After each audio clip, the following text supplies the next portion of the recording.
सुस्वागतम दोस्तों। आपके समक्ष मैं पुनः उपस्थित हूँ एक नए वीडियो के साथ। आज जो हम अध्याय देखने वाले हैं उस अध्याय का शीर्षक है नेताजी का चश्मा और जिसके लेखक है स्वयं प्रकाश जी। प्रथम हम स्वयं प्रकाश जी का जीवन परिचय देख लेते हैं। इनका जन्म सन 1947 में हुआ था। स्वयं प्रकाश आधुनिक हिंदी साहित्य में एक प्रसिद्ध नाम है। स्वयं प्रकाश जी को प्रेमचंद परंपरा का महत्वपूर्ण लेखक माना जाता है। प्रेमचंद परंपरा अर्थात प्रेमचंद जी जो है वो यथार्थवादी लेखक थे और आदर्शोन्मुख लेखक थे। तो उसी प्रकार की परंपरा को ये निभाते हैं। अब तक इनके 5 उपन्यास और 9 कहानी संग्रह प्रकाशित हो चुके हैं। इनकी कहानियों का अनुवाद रूसी भाषा में भी हो चुका है। स्वयं प्रकाश जी ने अपनी रचनाओं में मध्यम वर्गीय जीवन की समस्याओं, उनकी पीड़ाओं और उनके संघर्षों के विविध पक्षों को पाठकों के सम्मुख उपस्थित किया है। इन्होंने अत्यंत सहज भाषा में रचनाएं लिखकर अपने पाठकों का मन मोह लिया है। इन्हें विविध सम्मान से, पुरस्कारों से सम्मानित किया गया है। पहल सम्मान, वनमाला सम्मान, राजस्थान साहित्य अकादमी सम्मान तथा 2011 में आनंद सागर कथाक्रम सम्मान से सम्मानित किया जा चुका है। इनकी प्रमुख रचनाएं प्रतीक्षा, बलि, चौथा हादसा, जंगल का दाह, लाइलाज, बीच में विनय, ईंधन।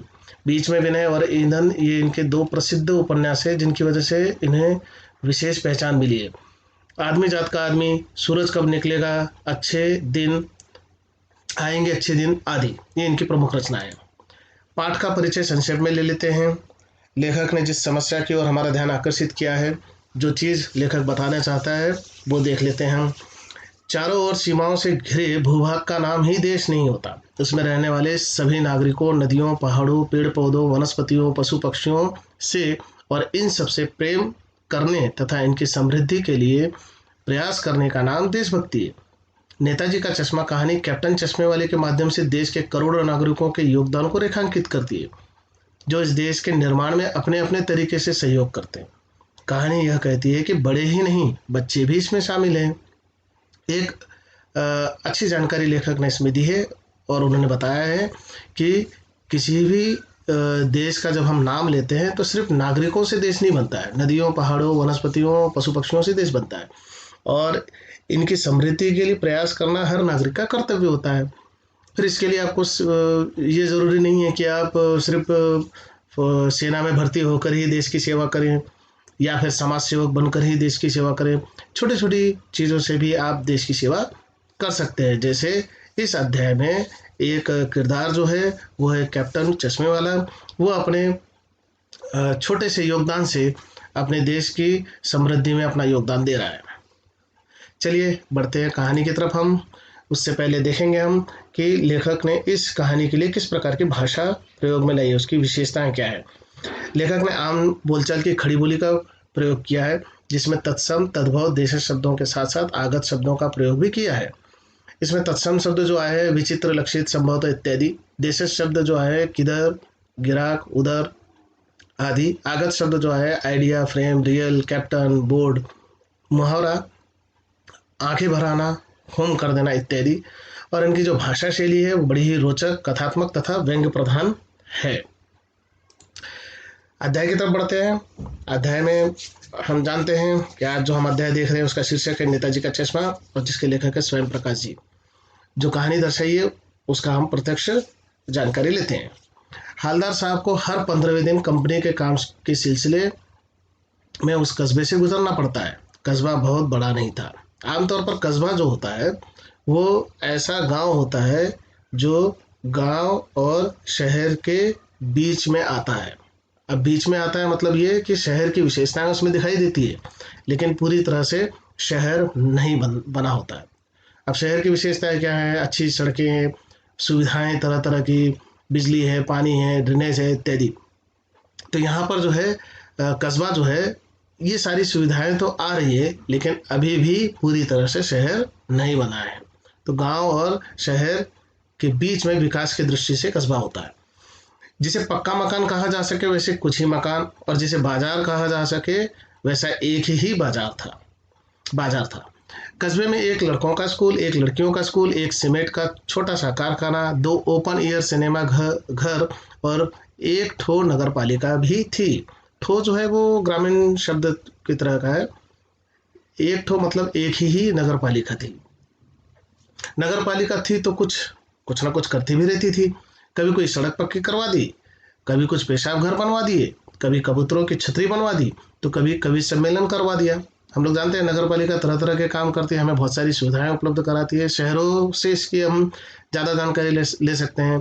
शिक्षा की व्यवस्था करा दी, पानी ड्रेनेज की व्यवस्था कर दी, बिजली की व्यवस्था करा दी, और इसी प्रकार से नालियाँ बनवा दी, या फिर कोई सांस्कृतिक कार्यक्रम आयोजित कर दिया ताकि लोग उससे परिचित हो सकें। इसी नगर पालिका के किसी उत्साही बोर्ड या प्रशासनिक अधिकारी ने एक बार शहर के मुख्य बाजार के मुख्य चौराहे पर नेताजी सुभाष चंद्र बोस की एक संगमरमर की प्रतिमा लगवा दी। हम सभी जानते हैं संगमरमर एक पत्थर होता है जिससे सबसे प्राचीन और प्रसिद्ध इमारत जो हमारे यहाँ है वो है आगरा का ताजमहल, उसी पत्थर से बनी हुई है। तो यहाँ पर सुभाष चंद्र बोस की एक संगमरमर की मूर्ति लगवा दी। यह कहानी उसी प्रतिमा के बारे में है, बल्कि उसके भी एक छोटे से हिस्से के बारे में। तो लेखक कह रहा है कि कहानी जो है मुख्य तौर पर सुभाष चंद्र बोस जी की प्रतिमा पर आधारित है। पूरी बात तो अब पता नहीं, लेकिन लगता है कि देश के अच्छे मूर्तिकारों की जानकारी नहीं होने और अच्छी मूर्ति की लागत अनुमान और उपलब्ध बजट से कहीं बहुत ज़्यादा होने के कारण काफ़ी समय ऊहापोह और चिट्ठी पत्री में बर्बाद हुआ होगा। ऊहापोह अर्थात विचार विमर्श।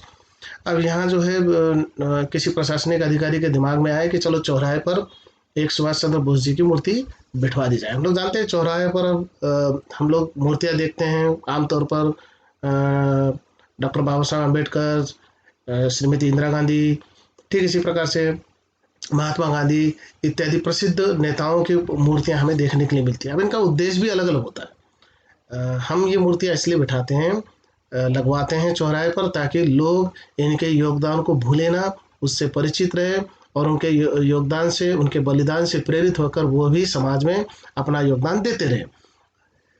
अब यहाँ जो है कि प्रशासनिक अधिकारी को ये पता नहीं था कि मूर्तिकार कहाँ पर अच्छे हैं और कितना अनुमानित बजट होगा इत्यादि।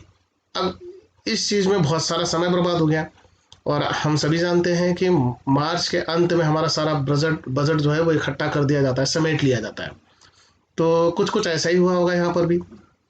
और बोर्ड की शासनावधि समाप्त होने की घड़ियों में किसी स्थानिक कलाकार को ही अवसर देने का निर्णय किया गया होगा, और अंत में कस्बे के इकलौते हाई स्कूल के इकलौते ड्राइंग मास्टर, मान लीजिए मोतीलाल जी, को ही यह काम सौंप दिया गया होगा, जो महीने भर में मूर्ति बनाकर पटक देने का विश्वास दिला रहे थे। अब यहाँ पर मूर्ति बनाकर पटक देना, लेखक इसलिए इस पर जोर दे रहा है कि सिर्फ काम को पूरा कर देना है, जैसे तैसे पूरा कर देना, पूरी तन्मयता के साथ, पूरे सहयोग के साथ वो काम समाप्त नहीं हो रहा है, उसको जैसे तैसे समाप्त करना है, क्योंकि जो शासन की अवधि है वो समाप्त हो रही है। ऐसा मान लीजिए कि 31 मार्च नजदीक आ रहा है, इसलिए मूर्ति बनकर लगना बहुत जरूरी है, नहीं तो बजट वापस चला जाएगा। जैसा कि कहा जा चुका है, मूर्ति संगमरमर की थी, टोपी की नोक से कोट के दूसरे बटन तक कोई 2 फुट ऊंची, जिसे कहते हैं बस्ट, और सुंदर भी। नेताजी सुंदर लग रहे थे, कुछ कुछ मासूम और कमसीन अर्थात कम उम्र वाले, फौजी वर्दी में। मूर्ति को देखते ही दिल्ली चलो और तुम मुझे खून दो, जो है हम नारा पूरा कर देते हैं, तुम मुझे खून दो मैं तुम्हें आज़ादी दूंगा, ये सुभाष चंद्र बोस जी के प्रसिद्ध नारे वगैरह याद आने लगते हैं। इस दृष्टि से यह सफल और सराहनीय प्रयास था। केवल एक चीज की कसर थी जो देखते ही खटकती थी, नेताजी की आंखों पर चश्मा नहीं था। हम सभी जानते हैं जैसे गांधी जी की मूर्ति अगर कहीं लगी हो तो उस पर चश्मा पक्का रहेगा, ठीक इसी प्रकार से नेताजी की मूर्ति हो तो सिर पर टोपी और चश्मा, ये 2 पहचान हम सुभाष चंद्र बोस जी के हमारे जहन में तुरंत उमड़ आते हैं, दिखाई देने लग जाते हैं। तो यहाँ पर जो सबसे बड़ी बात रह गई थी, जो कि मूर्तिकार ने मूर्ति बनाते समय छोड़ दी थी, कि सुभाष चंद्र बोस जी के आंखों पर चश्मा नहीं लगाया था। यानी चश्मा तो था लेकिन संगमरमर का नहीं था, एक सामान्य और सचमुच के चश्मे का चौड़ा काला फ्रेम मूर्ति को पहना दिया गया था। अब यहाँ जो बात कही जा रही है वो ये कही जा रही है कि मूर्ति पर पत्थर का बना हुआ चश्मा नहीं था, तो वहाँ पर एक असल चश्मा लगा दिया गया था जो कि सिर्फ फ्रेम था, उसमें कांच नहीं था। हालदार साहब जब पहली बार इस कस्बे से गुजरे और चौराहे पर पान खाने रुके, तभी उन्होंने इसे लक्षित किया और उनके चेहरे पर एक कौतुक भरी मुस्कान फैल गई, जिज्ञासा की मुस्कान फैल गई, जानने की इच्छा पैदा हो गई। वाह भाई, यह आइडिया भी है, ठीक है, मूर्ति पत्थर की लेकिन चश्मा रियल। जीप कस्बा छोड़कर आगे बढ़ गई, तब भी हवलदार साहब इस मूर्ति के बारे में सोचते रहे और अंत में इस निष्कर्ष पर पहुंचे कि कुल मिलाकर कस्बे के नागरिकों का यह प्रयास सराहनीय ही कहा जाना चाहिए। सराहनीय अर्थात प्रशंसनीय, प्रशंसा करने लायक। महत्व मूर्ति के रंग रूप या कद का नहीं, उस भावना का है, वरना तो देशभक्ति भी आजकल मजाक की चीज होती जा रही है। तो यहाँ जो मुख्य बात कही गई है कि मूर्ति किस रंग की है, या उसकी ऊंचाई कितनी है, या चौड़ाई कितनी है, या लंबी कितनी है, ये सारी चीज़ें महत्वपूर्ण नहीं है, जितना कि उस मूर्ति के माध्यम से लोगों के मन में देशभक्ति पैदा हो। मूर्ति बनाने वाले ने चश्मा लगाया नहीं, लेकिन गांव के लोगों ने चश्मा लगा दिया उस पर, रियल चश्मा क्यों ना हो लेकिन उस पर बिठा दिया है, और यही बड़ी बात है, यही देशभक्ति देखने के लिए मिल रही है, ऐसा हवलदार साहब सोच रहे हैं। दूसरी बार जब हवलदार साहब उधर से गुजरे तो उन्हें मूर्ति में कुछ अंतर दिखाई दिया। ध्यान से देखा तो पाया कि चश्मा दूसरा है। पहले मोटे फ्रेम वाला चौकोर चश्मा था, अब तार के फ्रेम वाला गोल चश्मा है। हवलदार साहब का कौतुक और बढ़ा, जिज्ञासा और बढ़ गई उनकी। वाह भाई, क्या आइडिया है, मूर्ति कपड़े नहीं बदल सकती लेकिन चश्मा तो बदल ही सकती है। तो ये हवलदार साहब देख रहे हैं कि चश्मा जो है वो प्रतिदिन बदला जा रहा है। दूसरे दिन जब हवलदार साहब वहां से गुजरे तो वहां पर दूसरा फ्रेम का चश्मा लगा हुआ था। तीसरी बार फिर नया चश्मा था। हवलदार साहब की आदत पड़ गई हर बार कस्बे से गुजरते समय चौराहे पर रुकना, पान खाना और मूर्ति को ध्यान से देखना। एक बार जब कौतूहल दूरदमनीय हो उठा तो पान वाले से पूछ लिया, क्यों भाई, क्या बात है, यह तुम्हारे नेताजी का चश्मा हर बार बदल कैसे जाता है? दूरदमनीय अर्थात असहनीय। पान वाले के खुद के मुंह में पान ठुसा हुआ था। वैसे आमतौर पर यह बहुत कम देखने के लिए मिलता है कि फल बेचने वाला वही फल खा रहा है, जिसकी मिठाई की दुकान है वो मिठाई खाते हुए बैठा है, लेकिन पान वाला हर जगह पर आपको दिख जाएगा कि पान वाला पान खाते हुए आपको दिख जाएगा। पान की दुकान में बैठा है, खुद ही पान बेच रहा है और खुद ही पान खा रहा है। तो ये खास चीज देखने के लिए मिलती है। वो एक काला मोटा और खुशमिजाज आदमी था। अब पान वाला भी बड़ा रोचक आदमी था। एक तो काला था, ऊपर से मोटा था, उसकी भी अच्छी खासी तोंद निकली हुई थी। हवलदार साहब का प्रश्न सुनकर वह आंखों आंखों में हंसा। उसकी तोंद थिरकी। जब वो हंसा तो उसकी तोंद हिलने लग गई। पीछे घूमकर उसने दुकान के नीचे पान थूका और अपनी लाल काली बत्ती सी दिखाकर बोला, कैप्टन चश्मे वाला करता है। क्या करता है? हवलदार साहब को समझ नहीं पाए। चश्मा चेंज करता है, पान वाले ने समझाया।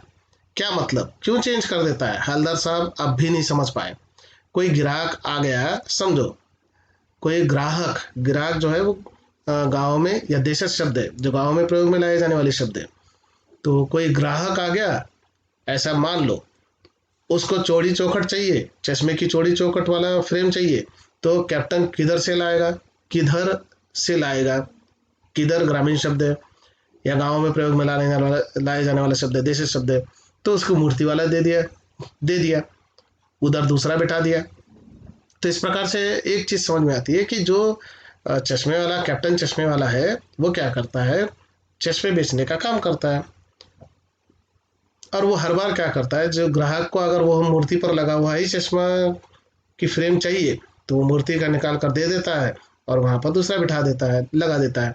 अब हवलदार साहब को कुछ समझ में आई। एक चश्मे वाला है जिसका नाम कैप्टन है, उसे नेताजी की बगैर चश्मे वाली मूर्ति बुरी लगती है, बल्कि आहत करती है, दुख पहुंचाती है। आहत करती है मतलब दुखी करती है, मानो चश्मे के बगैर नेताजी को असुविधा हो रही हो। आमतौर पर दैनिक जीवन में ऐसी होता है, जिनको चश्मा लगा है उनको दैनिक जीवन के छोटे बड़े काम करने में तकलीफ होती है। तो चश्मे वाले को ऐसा लगता है कि अगर सुभाष चंद्र बोस जी चश्मा नहीं पहनेंगे तो उन्हें तकलीफ होगी, और वो चश्मा उसमें लगा देता है। इसलिए वह अपनी छोटी सी दुकान में उपलब्ध गिने चुने फ्रेमों में से एक नेताजी की मूर्ति पर फिट कर देता है। लेकिन जब कोई ग्राहक आता है और उसे वैसे ही फ्रेम की दरकार होती है, मांग होती है, दरकार अर्थात मांग होती है, जरूरत होती है, दरकार का अर्थात मांग या जरूरत है, जैसा मूर्ति पर लगा है, तो कैप्टन चश्मे वाला मूर्ति पर लगा फ्रेम संभवतः नेताजी से क्षमा मांगते हुए लाकर ग्राहक को दे देता है और बाद में नेताजी को दूसरा फ्रेम लौटा देता है। वाह भाई, खूब, क्या आइडिया है। लेकिन भाई एक बात अभी भी समझ में नहीं आई। हवलदार साहब ने पान वाले से फिर पूछा, नेताजी का ओरिजिनल चश्मा कहाँ गया? पान वाला दूसरा पान मुंह में ठूस चुका था। अब ये पान वालों की समस्या होती है, बात करते समय उनको पान थूकना पड़ता है, और फिर जो पान का मज़ा है वो ख़त्म हो जाता है। ऐसे में पान वाला भी इस आनंद से, इस पान के खाने का लुफ्त उठाते हुए बीच में अगर कोई पूछ लेता है, वो थोड़ा सा दुखी हो जाता है कि अब उसे पान थूकना पड़ेगा। दोपहर का समय था, दुकान पर भीड़ भाड़ अधिक नहीं थी। वो फिर आंखों ही आंखों में हंसा, उसकी तोंद थिरकी, कत्थे की डंडी फेंक पीछे मुड़कर उसने नीचे पीक थूक दी और थूकी और मुस्कुराता हुआ बोला, मास्टर बनाना भूल गया।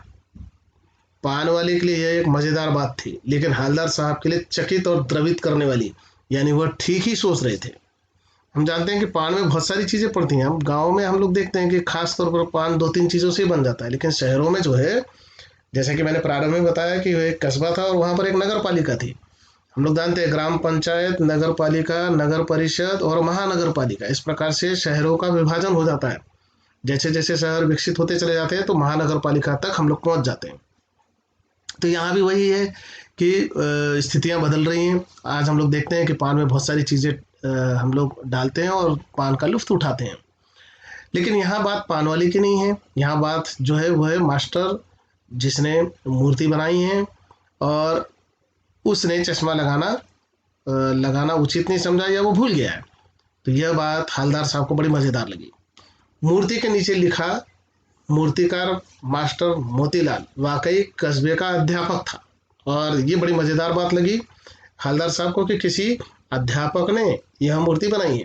बेचारे महीने भर में मूर्ति बनाकर पटक देने का वादा कर दिया होगा, बना भी ली होगी, लेकिन पत्थर में पारदर्शी चश्मा कैसे बनाया जाए, कांच वाला, यह तय कर नहीं पाया होगा। यह कोशिश की होगी और असफल रहा होगा, या बनाते बनाते कुछ और बारीकी के चक्कर में चश्मा टूट गया होगा, या पत्थर का चश्मा अलग से बनाकर फिट किया होगा और वह निकल गया होगा। उफ, इतनी सारी चीज़ें हवलदार साहब सोच रहे हैं कि एक तो बनाना भूल गया होगा, या फिर पत्थर की मूर्ति पर कांच का चश्मा कैसे बनाएं, या फिर पत्थर का बनाया होगा और बाद में निकल कर गिर गया होगा। ये सारे विचार हवलदार साहब के दिमाग में घूमने लगे।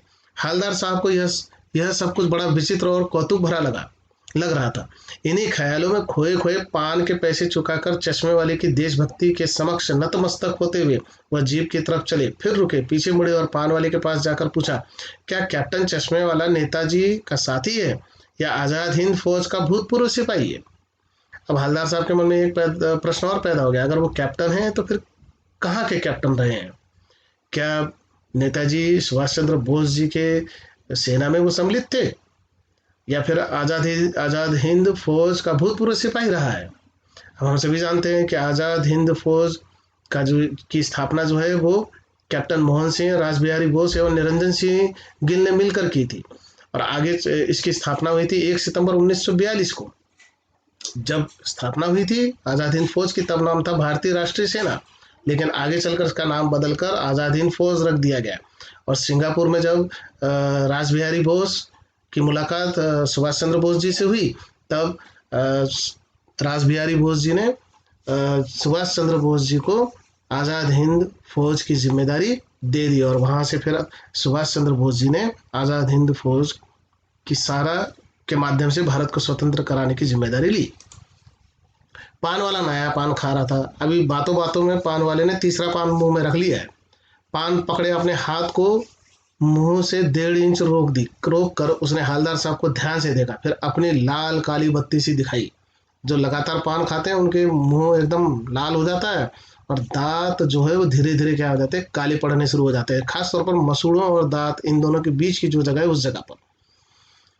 नहीं साहब, वो लंगड़ा क्या जाएगा फौज में, पागल है पागल, वो देखो वो आ रहा है, आप उसी से बात कर लो, फोटो वोटो छपवा दो उसका कहीं। और फिर यहाँ पर जो पान वाला था उसने बड़ी विचित्र सी बात कह दी, और इससे जो है हवलदार साहब थोड़े से दुखी हो गए। उनको लगा कि भाई जो देश के लिए काम कर रहे हैं लोग उसका मजाक उड़ा रहे हैं। आज हम लोग देख रहे हैं कि कोरोना पूरे भारत भर में फैल रहा है, और ऐसे में कुछ लोग बड़े दिलो जान से देश की सेवा में लगे हैं। खास तौर पर इसमें जो है हमारे डॉक्टर्स, नर्स और साथ में स्वच्छता कर्मचारी, और उसके बाद पुलिस, उसके बाद मिलिट्री, और उसके बाद कुछ और समाज सेवी संस्थाएं जो इस संकट की घड़ी में देश की सेवा कर रहे हैं। लेकिन फिर भी हम लोग आए दिन विचित्र घटनाएं देख लेते हैं। कई बार अस्पतालों में हो रहे आक्रमणों और कई बार डॉक्टरों पर हो रहे आक्रमणों के माध्यम से। खैर फिर भी ये लोग अपना योगदान देते रहते हैं। हालदार साहब को पान वाले द्वारा देशभक्त का इस तरह मजाक उड़ाया जाना अच्छा नहीं लगा। मुड़कर देखा तो एक बेहद बूढ़ा मरियल सा लंगड़ा आदमी सिर पर गांधी टोपी और आंखों पर काला चश्मा लगाए, एक हाथ में एक छोटी सी संदूचकी और दूसरे हाथ में एक बांस पर टंगे बहुत से चश्मे लिए अभी अभी एक गली से निकला था। अब एक बंद दुकान के सहारे अपना बांस टिका रहा था। तो इस बेचारे की दुकान भी नहीं, फेरी लगाता है। हालदार साहब चक्कर में पड़ गए, पूछना चाहते थे इसे कैप्टन क्यों कहते हैं, क्या यही इसका वास्तविक नाम है? लेकिन पान वाले ने साफ बता दिया था कि अब वह इस बारे में और बात करने को तैयार नहीं। ड्राइवर भी बेचैन हो रहा था, काम भी था। हालदार साहब जीप में बैठकर चले गए। अब कुल मिलाकर यहाँ एक दृश्य सामने जो दिखाई दे रहा है वो ये है कि एक फेरी वाले, हम लोग जानते हैं बहुत सारे फेरी वाले हमारे घर के सामने आते हैं। सब्जी वाले हो गए या फिर कई बार फलों वाले आ जाते हैं और दूसरे तरह के फेरी वाले भी आ जाते हैं, मसाले वाले आ जाते हैं, बर्तन वाले आ जाते हैं, डिटर्जेंट लेकर आने वाले आ जाते हैं, साबुन लेकर आने वाले आ जाते हैं, तरह तरह की क्रीम बेचने वाले आ जाते हैं। तो ये फेरी वाले लोग होते हैं। ऐसे ही एक फेरी वाला जो था वो चश्मे वाला था और जिसको लोग कैप्टन चश्मे वाले के नाम से पहचानते थे। और हालदार साहब ये सोच रहे थे कि उसका नाम कैप्टन है या किसी और वजह से उसका नाम कैप्टन पड़ा है। 2 साल तक हालदार साहब अपने काम के सिलसिले में उस कस्बे से गुजरते रहे और नेताजी की मूर्ति में बदलते हुए चश्मों को देखते रहे। कभी गोल चश्मा होता तो कभी चौकोर, कभी लाल, कभी काला, कभी धूप का चश्मा, कभी बड़े कांचों वाला गोगो चश्मा, पर कोई ना कोई चश्मा होता जरूर।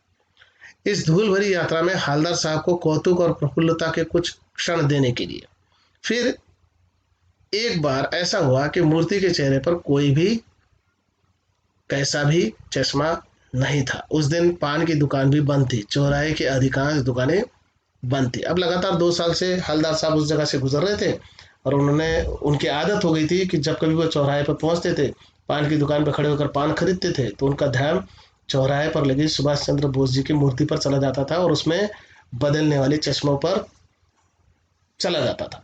और उनके मन में जिज्ञासा होती थी कि आज किस प्रकार का चश्मे का फ्रेम उस मूर्ति पर लगा हुआ होगा। लेकिन एक दिन अचानक ये सिलसिला टूट गया और कोई चश्मा सुभाष चंद्र बोस जी की मूर्ति पर नहीं था। अगली बार भी मूर्ति की आंखों पर चश्मा नहीं था। हालदार साहब ने पान खाया और धीरे से पान वाले से पूछा, क्यों भाई, क्या बात है, आज तुम्हारे नेताजी की आंखों पर चश्मा नहीं है? पान वाला उदास हो गया। उसने पीछे मुड़कर मुंह का पान नीचे थूका और सिर झुकाकर अपनी धोती के सिरे से आंखें पोंछता हुआ बोला, साहब कैप्टन मर गया। तो बड़े दुख के साथ उसने यह बात बताई। गांव में ये संवेदनशीलता बहुत ज़्यादा देखने के लिए मिलती है। हर छोटी छोटी घटनाओं पर गांव के सभी लोग सम्मिलित होते हैं। तो यहाँ कैप्टन चश्मे वाले की मृत्यु पर पान वाले की आंखों में आंसू झलक पड़े। और कुछ नहीं पूछ पाए हालदार साहब, कुछ पल चुपचाप खड़े रहे, फिर पान के पैसे चुकाकर जीप में आ बैठे और रवाना हो गए। बार बार सोचते क्या होगा उस कौम का जो अपने देश की खातिर घर गृहस्थी, जवानी, जिंदगी सब कुछ होम कर देने वालों पर भी हंसती है और अपने लिए बिकने के मौके ढूंढती है। दुखी हो गए। 15 दिन बाद फिर उसी कस्बे से गुजरे। आमतौर पर इतनी निराशाओं के बाद भी कुछ लोग अपने कर्तव्यों से देश का नाम रोशन करते हैं। कस्बे में घुसने से पहले ही ख्याल आया कि कस्बे की हृदय स्थली में सुभाष की प्रतिमा अवश्य ही प्रतिष्ठापित होगी, लेकिन सुभाष की आंखों पर चश्मा नहीं होगा क्योंकि मास्टर बनाना भूल गया और कैप्टन मर गया। तो 2 दिन जब उन्होंने देखा कि चश्मा जो है सुभाष चंद्र बोस की मूर्ति पर नहीं लगा है, तो उनके मन में विचार आया और कि अब सुभाष चंद्र बोस की प्रतिमा पर चश्मा नहीं होगा। 2 वजह बताई उन्होंने, एक मास्टर बनाना भूल गया और दूसरा अब कैप्टन चश्मे वाला मर गया है। आज वहाँ रुकेंगे नहीं, पान भी नहीं खाएंगे, मूर्ति की तरफ देखेंगे भी नहीं, सीधे निकल जाएंगे। ड्राइवर से कह दिया चौराहे पर रुकना नहीं, आज बहुत काम है, पान आगे कहीं खा लेंगे। और इस दृश्य को देखने से अच्छा उन्होंने ये तय किया कि हम सीधे निकल जाएंगे। लेकिन आदत से मजबूर आंखें चौराहे आते ही मूर्ति की तरफ उठ गई। कुछ ऐसा देखा कि चीखे, रोको। जीप स्पीड में थी। ड्राइवर ने जोर से ब्रेक मारे। रास्ता चलते लोग देखने लगे। जीप रुकते न रुकते हालदार साहब जीप से कूदकर तेज तेज कदमों से मूर्ति की तरफ लपके और उसके ठीक सामने जाकर अटेंशन में खड़े हो गए। मूर्ति की आंखों पर सरकंडे से बना छोटा सा चश्मा रखा हुआ था, जैसा बच्चे बना लेते हैं। हवलदार साहब भावुक हैं, इतनी सी बात पर उनकी आंखें भर आई। और यहाँ बड़ी अच्छी चीज यहाँ पर लेखक ने बताई है कि जब नेताजी सुभाष चंद्र बोस की आंखों पर एक लकड़ी का बना हुआ चश्मा देख लिया तो उसे देखकर हवलदार साहब की आंखों में आंसू आ गए। अब ऐसा हुआ इसलिए कि इस प्रकार के सरकंडे से बना हुआ जो चश्मा है वो सिर्फ बच्चे बना सकते हैं। तो हवलदार साहब की आंखों में आंसू इसलिए आ गए, वो यह देखकर प्रफुल्लित हो गए, ये आनंद अश्रु उनकी आंखों में आ गए कि भले ही गांव के बड़े लोग इस तरफ उनका ध्यान न जाता हो, सिर्फ कैप्टन चश्मा वाला चश्मा पहनाता था और अपनी देशभक्ति दिखाता था, लेकिन आज भी देशभक्ति बच्चों में दिखाई दे रही है। और ये छोटा सा दृश्य देखकर आंखों में आंसू इसलिए आ गए क्योंकि बड़ों में देशभक्ति तो दिखाई दे जाती है यदा कदाचित, लेकिन आने वाली पीढ़ी के बच्चों में अगर देशभक्ति है तो निश्चित तौर पर देश का भविष्य उज्जवल होगा। और यह देखकर हवलदार साहब की आंखों में आंसू आ गए। चलिए शब्द ज्ञान देख लेते हैं। दरकार, जरूरी, निष्कर्ष, नतीजा, भूतपूर्व, पहले का, खुश मिजाज, खुश रहने वाला, कौतुक, हैरानी, प्रतिष्ठापित, स्थापित किया गया, मर्यल, दुर्बल, कमजोर, कौतूहल, उत्सुकता, लागत, खर्च, पारदर्शी, जिसके आर पार दिखाई दे, कत्था, खैर एक वृक्ष होता है, उस यहाँ पर वृक्ष का चित्र भी दिखाया गया है, उस वृक्ष की छाल का सत जो पान में लगाया जाता है, तो उस खाल को क्या किया जाता है, सुखा लिया जाता है और बाद में कूट कर उसका चूरा बना लिया जाता है और उसका फिर कत्थे के तौर पर प्रयोग किया जाता है। हम लोग जानते हैं पान में ये दो चीजें जरूरी होती है, एक कत्था और दूसरा चूना, और पान तो मुख्यपूर्ण महत्वपूर्ण चीज है ये। तो चलिए यहाँ हमने आज जो अध्याय देखा वो नेताजी का चश्मा। आप सभी का धन्यवाद। फिर एक बार मिलेंगे हम नए अध्याय के साथ। धन्यवाद।